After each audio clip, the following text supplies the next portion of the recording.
새 찬송가 6장 목소리 높여서를 함께 부르심으로 2020년 8월 24일 월요일 새벽 예배를 시작합니다.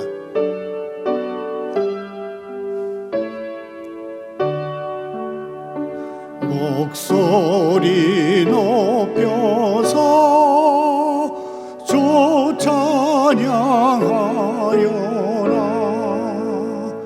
영광과 권세와 존귀와 위엄을 온누리 다스리신 만왕의 왕께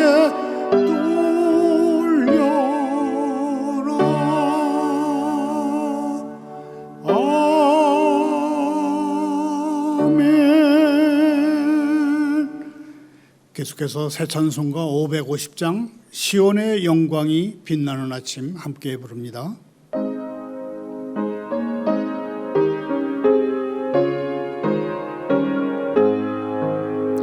시온의 영광이 빛나는 아침 어둡던 이 땅이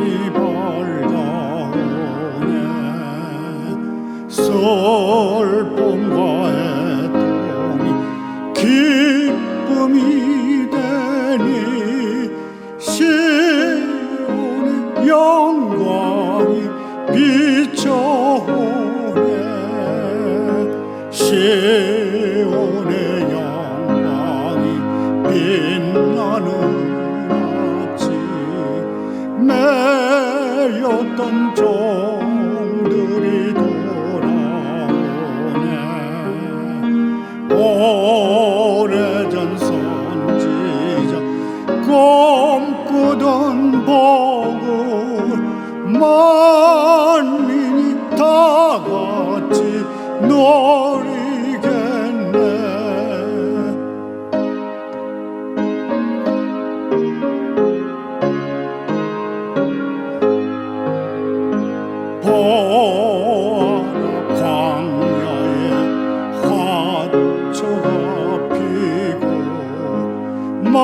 말랐던 시냇물 흘러오네. 이 산과 저 산이 마주쳐 울려 저 예수 은총을 찬송하네. 땅들아 바다야 많은 섬들아 찬양을 주님께 드리어라. 싸움과 죄악이 가득한 땅에 찬송이 하늘에 사무치네.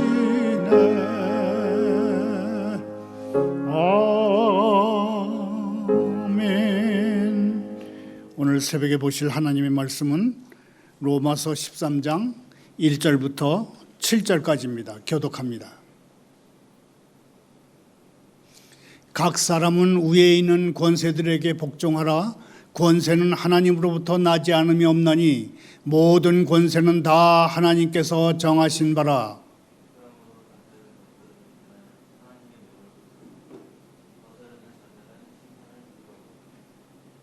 다스리는 자들은 선한 일에 대하여 두려움이 되지 않고 악한 일에 대하여 되나니 네가 권세를 두려워하지 아니하려느냐. 선을 행하라. 그리하면 그에게 칭찬을 받으리라.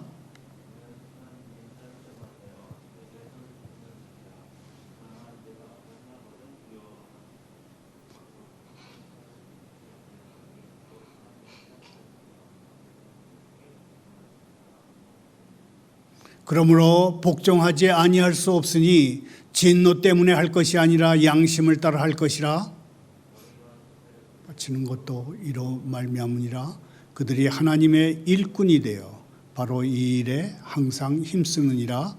모든 자에게 줄 것을 주되 조세를 받을 자에게 조세를 바치고 관세를 받을 자에게 관세를 바치고 두려워할 사람을 두려워하며 존경할 사람을 존경하라.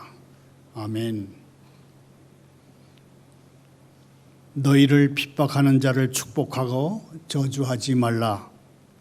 하나님 아버지, 하나님은 저희 편이십니다.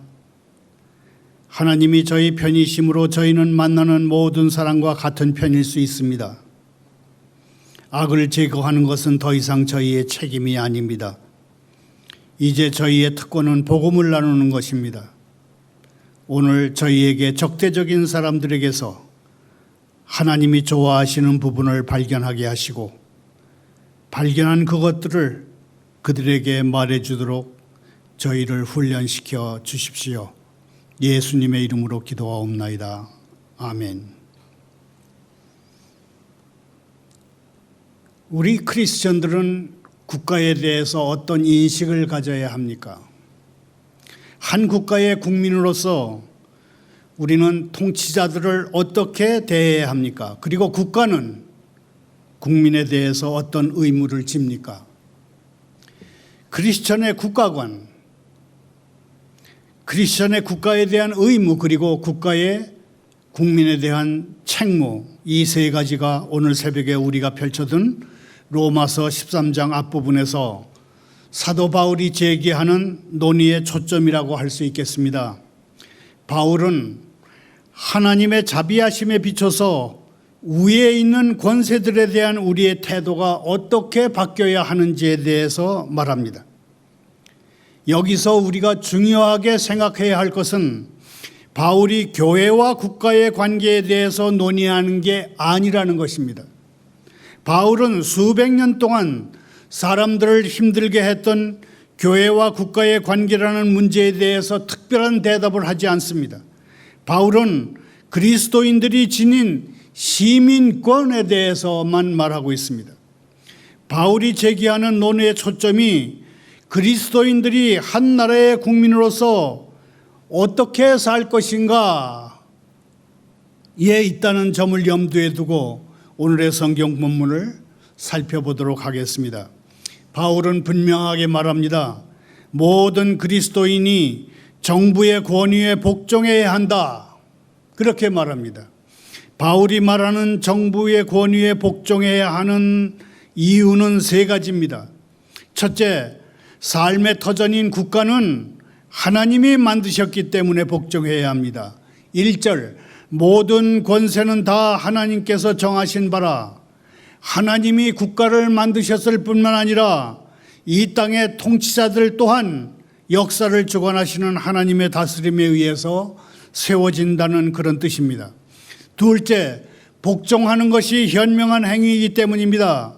4절, 그가 공연히 칼을 가지지 아니하였으니 곧 하나님의 사역자가 되어 악을 행하는 자에게 진노하심을 따라 보응하는 자니라. 칼은 국가가 범죄자들을 처벌하는 국가 형벌권을 상징한다고 말할 수 있습니다.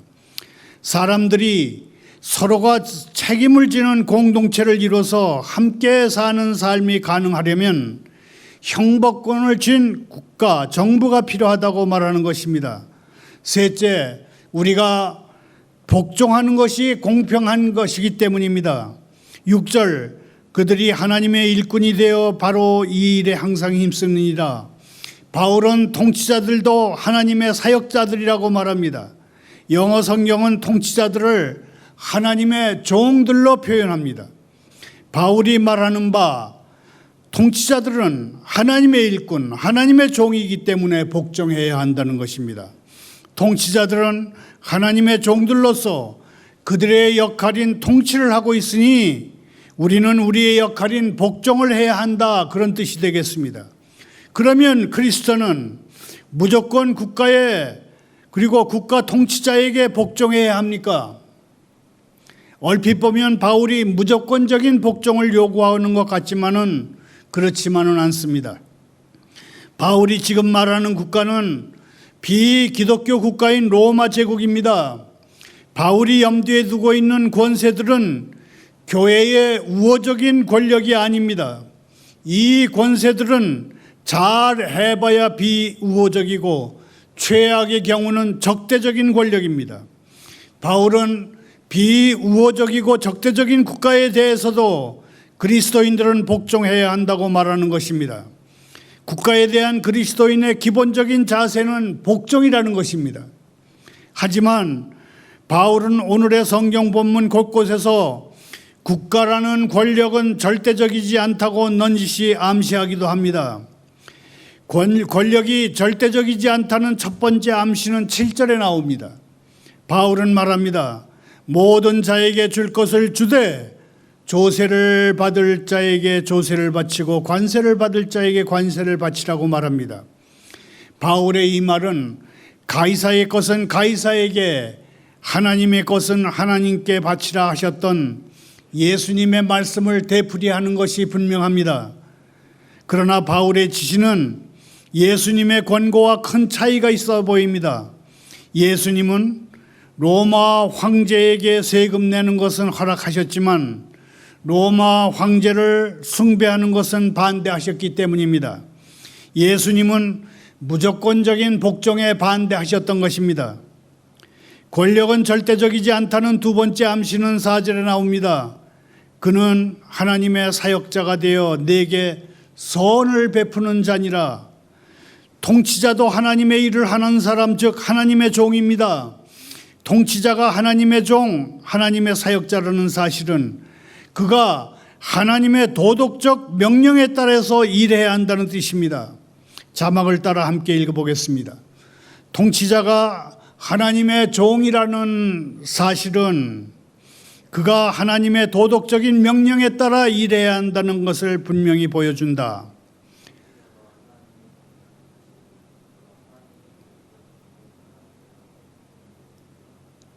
통치자가 하나님의 종이라는 사실은 그 통치자도 하나님의 명령에 따라서 분명하게 일해야 한다는 것을 보여줍니다.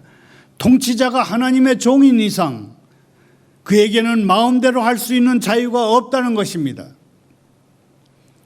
그런데 로마서 범위를 넘어서 성경 전체를 살펴보면 국가에 대한 크리스찬의 태도, 여기에 대한 성경의 가르침은 복합적이고 예리하다고 할 만큼 독특합니다. 성경의 위대한 인물들이 지녔던 국가관은 크게 세 부류로 나눌 수 있겠습니다. 첫 번째 그룹은 요셉과 예레미야입니다. 애굽에서 책임 총리를 지낸 이가 요셉입니다. 잔인한 이교도 바빌론에게 항복을 하라고 외친 이가 선지자 예레미야입니다. 요셉과 예레미야처럼 하나님의 말씀에 불순종하는 세상 국가에 복종하고 지지하는 이들이 있습니다. 요셉과 예레미야는 왜 하나님의 말씀에 불순종하는 국가에 선한 사람들을 처벌하는 부당한 정권에 복종하라고 했던 것일까요?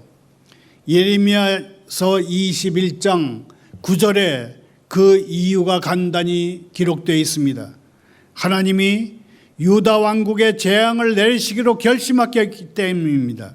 하나님이 내리시는 재앙이 자기 나라 유다 왕국에 떨어질 것입니다. 그러므로 누구든지 그 성에 머물러 있는 사람은 전쟁과 굶주림과 전염병으로 죽을 것이지만 너희를 포위하고 있는 바벨로니아 군에게 나가서 항복하는 사람은 비록 포로민이지만 적어도 목숨은 구하게 될 것이다.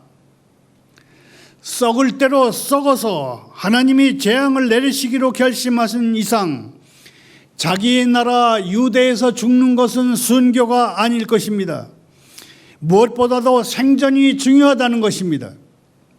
악하고 어리석은 이교도들의 정부라고 할지라도 거기 가서 재앙을 피하는 것이 하나님의 뜻이라고 한다면 그 정부의 권위를 악화시키거나 없이 여기지 말고 거기 가서 목숨을 구하고 견뎌라 하는 것입니다. 두 번째 그룹은 다니엘과 그의 친구들입니다. 다니엘과 그의 친구들처럼 통치자가 하나님께 불순종할 것을 요구할 때 그 통치자들에게 용감하게 저항하며 불순종하는 이들도 있습니다. 바벨론은 이교도의 나라였습니다. 다니엘과 그의 친구들 사드락, 메삭, 아벳느고는 그곳에서 행정관으로 일했습니다. 하지만 하나님이 금하신 우상 숭배를 강요당했을 때, 그리고 하나님께 기도하라 하신 하나님의 명을 지키지 못하게 됐을 때 이들은 아무 두려움 없이 그 국가에 불순종하고 처벌을 받았습니다. 뜨거운 불 속에 들어가서 화형을 당했습니다. 세 번째 그룹은 유대인 산파들입니다. 유대인 산파들처럼 드러내놓고는 아니지만 오직 하나님을 두려워해서 지혜롭게 권력에 불복종하는 이들이 있습니다. 이스라엘이 애굽에서 종살이할 때입니다. 애굽의 최고 통치자 파라오가 젖먹이들을 모두 살해하라고 명령합니다. 그런데 유대인 산파들은 복종하지 않았습니다. 그리고 이렇게 말했습니다. 유대인 여자들은 아주 건강해서요, 해산 예정일 이전에 출산을 해버렸기 때문에 저희가 어떻게 손을 쓸 수가 없었습니다. 그랬습니다. 그렇게 해서 젖먹이 모세는 갈대 상자를 타고 강물에 떠내려가다가 애굽의 공주를 만나게 되고 결국 애굽 왕실에서 양육되고 학문을 익히게 됩니다. 자, 그러면 오늘날 우리는 국가에 대해서 어떤 인식을 가지고 살아야 할까요? 성경의 위대한 인물들이 지녔던 국가관에 비추어서 세 가지로 정리할 수 있겠습니다. 첫 번째, 복종합니다. 물론 우리는 국가에 복종해야 합니다. 통치자는 악한 일을 하는 사람들에게 하나님의 형벌을 내리는 하나님의 일꾼들이기 때문입니다. 오늘의 성경 본문인 로마서 13장 6절 7절 말씀대로 하나님으로부터 국가 형벌권을 위임받은 통치자이니 그에게 복종하지 아니할 수 없고 처벌이 두려워서가 아니라 우리의 양심에 따라서 복종할 것입니다. 따라서 우리의 시민권은 하늘에 있다, 그런 성경 말씀을 빌어서 마치 선거도 세금 납부도 군복무도 공무원이 되는 것도 해서는 안 된다는 의미로 추상해서는 안 되겠습니다. 바울 사도가 오늘의 성경 본문에서 분명히 밝히고 있는 것은 국가에 대한 복종입니다. 두 번째, 양심에 따라 복종합니다. 이 말은 우리가 복종할 것인지 말 것인지를 결정하기 전에 반드시 먼저 국가 정책을 평가해야 한다는 그런 의미입니다. 통치자의 자질과 능력과 정책을 평가하는 매우 중요한 문제입니다.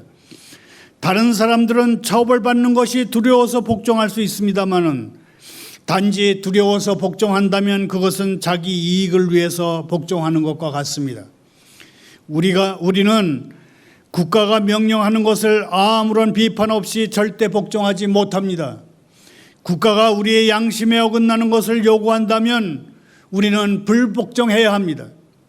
양심은 우리로 하여금 복종하게 만드는 동시에 그 복종의 한계를 짓도록 합니다.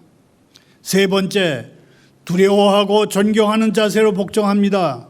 이 말은 우리가 국가에 협력해야 할 뿐만 아니라 존중하는 마음과 예의를 갖추고서 적극적으로 협력해야 한다는 말입니다. 우리는 가족과 교회와의 관계에서도 똑같이 부모나 하나님의 일꾼들에게 예의를 갖춰야 합니다.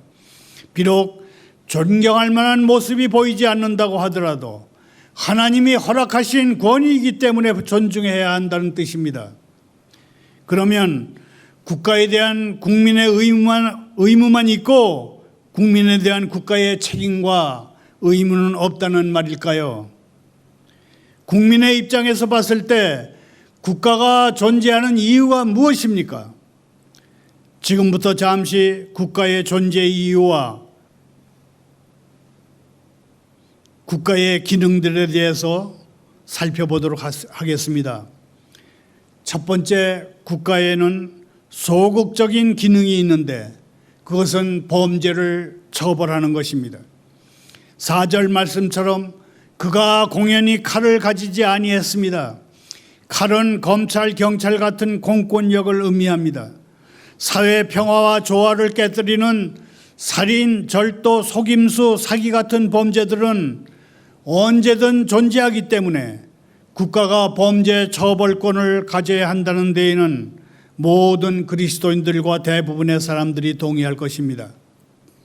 두 번째, 국가에 적극적인 기능이 있는데 그것은 선을 베푸는 것입니다. 바울은 국가가 너에게 선이 되기 위한 하나님의 종이라고 말합니다. 바울이 의미하는 바는 국가가 선을 위해 있다는 것입니다. 하지만 그 선을 이루기 위해서 국가가 어떤 기능을 어떻게 발휘해야 하는지에 대해서는 말하지 않습니다. 선이 무엇을 의미하는지에 대해서 바울이 정확하게 말하지 않은 것은 우리에게 선을 폭넓게 생각할 수 있는 여지를 남깁니다. 선에 대한 가장 자연스러운 해석은 이럴 것입니다. 국가는 선한 행동과 선한 관계를 장려하고 보상하면서 동시에 나쁜 행동과 악한 관계들은 억제하고 처벌해야 한다. 지금까지 살펴본 것처럼 로마서 13장에서 사도 바울은 극히 제한된 정부도 매우 강력한 정부도 배제합니다. 또 자유지상주의나 전체주의도 모두 양극단이기 때문에 배제합니다. 말을 맺습니다. 예레미야서 27장 6절을 함께 읽겠습니다. 이제 내가 이 모든 땅을 내 종 바벨론의 왕 느부갓네살의 손에 주고 또 들짐승들을 그에게 주어서 섬기게 하였나니 그리스도인들은 비기독교 정부일지라도 냉철하게 조건부로 존중할 필요가 있다는 것이 예레미야 선지자를 통한 하나님의 뜻입니다. 선지자 예레미야의 이 예언은 유다 왕국의 망국적인 상황에서 나왔습니다. 온 나라가 타락과 부패의 늪에 빠져서 파멸의 길을 걷는 그런 수렁으로 빠져들었을 때입니다. 하늘의 재앙을 스스로 불러들인 것 같은 상황에서 선지자 예레미야는 눈물로 회개할 것을 촉구한 것입니다. 예레미야 선지자의 예언에는 몇 가지 원칙이 있습니다. 첫째, 우리와 다른 입장을 가진 통치자들도 존중해야 한다는 것입니다. 왜냐하면 예레미야서 27장 6절에 기록된 것처럼 하나님이 이교도 왕인 느부갓네살을 하나님의 종으로 삼으셨기 때문이고 27장 8절에 기록된 대로 하나님이 종 삼으신 느부갓네살을 스스로 섬기지 않으면 유다 민족이 멸절하기까지 칼과 기근과 전염병으로 벌한 다음에 그 다음에 유다 민족, 이스라엘 민족을 느부갓네살에게 넘기시겠다고 하나님이 말씀하셨기 때문입니다. 둘째로 냉철한 존중입니다. 냉철한 존중이란 우리와 다른 관점을 가진 통치자의 행위 때문에 우리가 염려하고 두려워하지 않는다는 뜻입니다. 예를 들어서 북한의 김아묵의 황제를 연상시키는 중국 공산당 총석이 러시아의 근육질 대통령을 우리는 두려워하지 않을 수 있습니다. 왜입니까? 하나님은 그런 사람들에게 권력을 주실 때에 그들에게도 정의롭게 행할 것을 요구하시기 때문입니다. 셋째로 냉철한 존중은 조건부라는 의미도 있습니다. 하나님은 심판하시는 하나님이시기 때문에 하나님이 권력을 주신 통치자들이 회개하지 않는다면 그 통치자들뿐만 아니라 그의 왕국들도 심판을 받을 것입니다. 그러므로 우리는 무조건 복종하거나 무조건 목숨 걸고 저항하는 것이 아니라 그 엄청난 권세의 비위를 거스르지 않을 만큼만 존중하는 것입니다. 왜냐하면 하나님이 주신 생명은 무엇보다도 중요하기 때문입니다. 하지만 성경의 다른 곳에서는 시민 불복종의 근거도 명확하게 제시합니다. 바로 사도행전 5장 29절입니다. 함께 읽겠습니다. 베드로와 사도들이 대답하여 이르되 사람보다 하나님께 순종하는 것이 마땅하니라. 사람에게 복종하는 것보다 하나님께 복종하는 것이 마땅합니다. 베드로와 동료 사도들은 복음 전파를 금지한 유대인의 최고 법정의 명령에 불복종하겠다고 선언하면서 이 말을 했습니다. 산헤드린의 명령에 불복하겠다 당당히 선언하면서 이 말을 한 것입니다. 시민 불복종의 근거는 명확합니다. 국가가 하나님이 금하신 것을 명하거나 혹은 하나님이 명령하신 것을 금한다면 국민으로서 불복종하는 것은 그리스도인의 의무입니다. 자막을 따라 함께 읽어보겠습니다. 국가가 하나님이 금하신 것을 명하거나 혹은 하나님이 명령하신 것을 금한다면 국민으로서 불복종하는 것은 그리스도인의 의무다.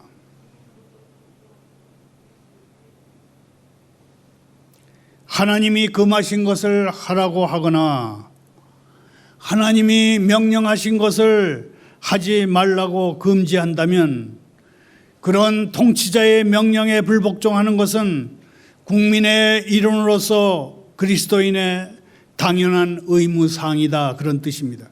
물론 그리스도인들은 국가의 역할에 대한 과도한 이데올로기적인 관점을 경계해야 합니다. 마찬가지로 국가도 그리스도인들을 지나치게 이데올로기적인 관점에서 대해서는 안 됩니다. 그리스도인과 국가 통치자의 관계도 사랑의 관계입니다. 특별히 우리에게는 하나님의 때가 이때다 하면서 하나님의 타이밍을 넘겨짚지 않는 매우 겸손함이 필요합니다. 이럴 때 그런 겸손함이 필요합니다. 정부 관리들이 우리의 인정과 격려를 받고 거기에 대해서 감사의 마음을 또 전달받는다면 얼마나 좋겠습니까? 사면 초가에 몰린 관리들의 노고를 우리가 인정하고 격려하고 감사하며 관리들이 그들을 우리가 인정하고 격려하며 감사하는 사람들이라는 것을 알고 안도의 한숨을 내쉬게 된다면 이 얼마나 근사한 일이 될까요? 우리는 절대로 두려운 사람들이 되지 말아야 합니다. 우리는 절대로 혐오의 대상이 되지 말아야 합니다. 우리가 두려운 사람이 되지 않고 혐오의 대상이 되지 않게 행동하는 게 매우 중요합니다. 감사합니다. 기도하십시다. 오늘은 시편 37편에 기록된 다윗의 기도로 기도하기를 원합니다. 하나님 아버지, 악인들 때문에 조바심 치지 않고 불의를 행하는 자들을 시기하지 않겠나이다. 그들은 풀과 같이 곧 시들어 없어질 것이기 때문입니다. 아버지를 믿고 오로지 선을